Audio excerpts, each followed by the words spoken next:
Judges chapter 15. The judgeship of Samson. But after a while, during the wheat harvest season, Samson went to see his wife. He brought a young goat for her and said to her father, "I want to go to my wife in her room." But he wouldn't let him. Her father said, "I really thought you hated her altogether, so I gave her to your best man. But her younger sister, isn't she even prettier? Why not take her instead?" Samson said to them, "This time I'm through with the Philistine. I'm going to do something terrible to them." So Samson went and caught 300 foxes. Then he took torches, tied pairs of foxes to each other by their tails, and put a torch in the knot of every pair of tails.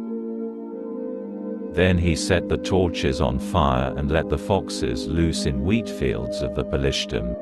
In this way he burned up the harvested wheat along with the grain waiting to be harvested, and the olive orchards as well. The Philistine asked, "Who did this?"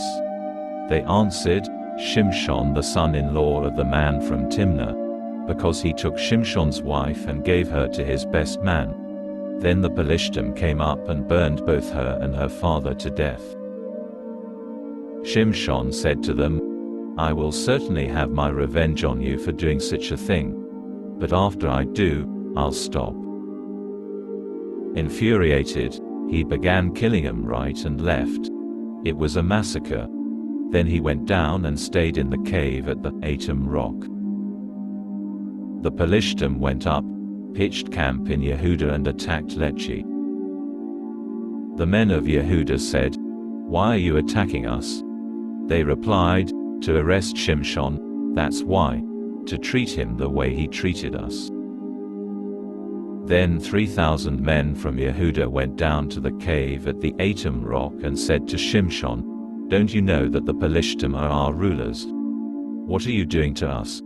He answered, "I've only treated them the way they treated me."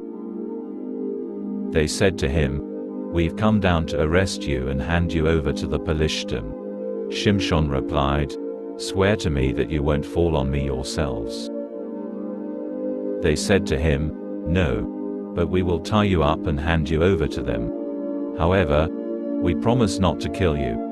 So they tied him up with 2 new ropes and brought him up from the rock. When he got to Lechi, the Philistine came running and shouting at him. And the spirit of Adonai came on him powerfully. The ropes on his arms became as weak as burnt flax and fell from his arms. He found a fresh donkey jawbone, took it in his hand, and with it he struck down 1,000 men. Samson said, "With the jawbone of a donkey I left heaps piled on heaps. With the jawbone of a donkey I killed 1,000 men." After he finished speaking he threw the jawbone away, and the place came to be called Ramat Lechi, Jawbone Heights. Then he felt very thirsty, so he called on Adonai, saying, "You accomplished this great rescue through your servant. But am I now to die from thirst and fall into the hands of the uncircumcised?"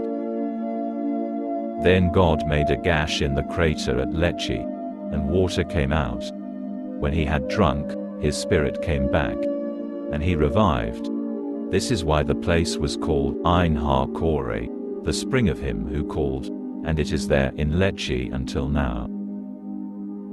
He judged Israel in the period of the Philistine for 20 years.